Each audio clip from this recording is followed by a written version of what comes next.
What up, y'all? Listen, man, this is part 2, guys, of common questions that I get in my inbox. Remember, if you're watching this on YouTube, guys, give me a like, give me a subscribe, give me a comment.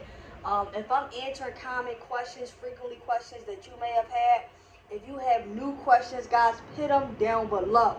But I want to continue with common questions, right? As a credit repair specialist, I get questions in my inbox every single day, right? Now, the first video is already on YouTube, guys.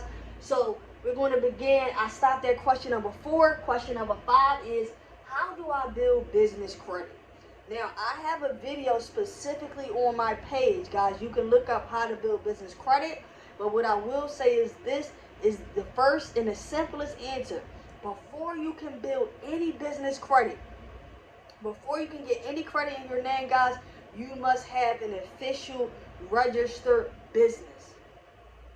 Right? Now, if you are getting an LLC or you are getting a sole proprietor or whatever the case may be, you must have a legally registered business before you can begin to build business credit. And then you want to start to continue that process once you are registered and get a business bank account. Now, it is other steps after this, but the initial step, guys, is having an official business before you can build business credit.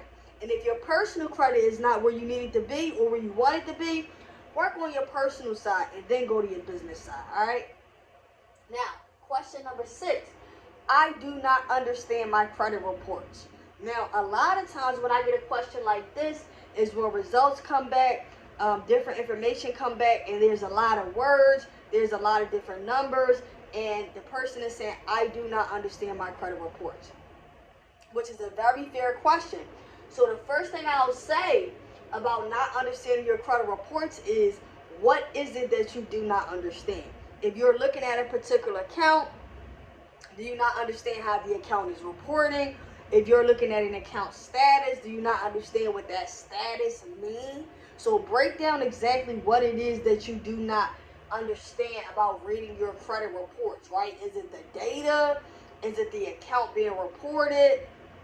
You know, what exactly it is that you're having difficulty with. And always remember, guys, Google is your best friend.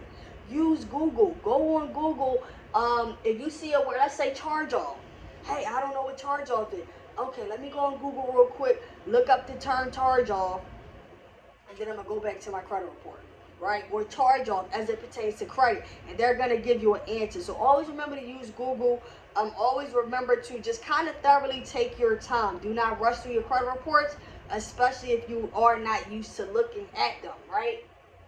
Now, number 7. How do I raise my credit score? Well, the first thing I'm going to say is this is a very loaded question. There are so many ways to raise your credit score, but I'll just give you a few. One is positive accounts, right? Having positive accounts on your credit profile. Number 2 is paying on time. And that way, when you're paying on time, you're avoiding collections, right? If the damage is already done, then you may need to repair your credit. But if you're paying on time, you're avoiding collections. And you always want to monitor your utilization. How much are you using of your credit? Because utilization is 35%. Right? How much are you using? 3 ways to raise your credit score. Start building some positive credit. Start getting some positive trade lines going. Understand what's on your report. Understand what is hurting your report before you decide to go help your report. Because that's super important too, guys. Always pay attention to the details in your credit reports. Now, next question is, who do I send my dispute letters to? Now, this can be a really great question because depending on who you are writing that dispute letter to is where you are going to send a dispute letter off. Now, if you're looking at your account and that account is only reporting with TransUnion, then you only want to send that letter to TransUnion.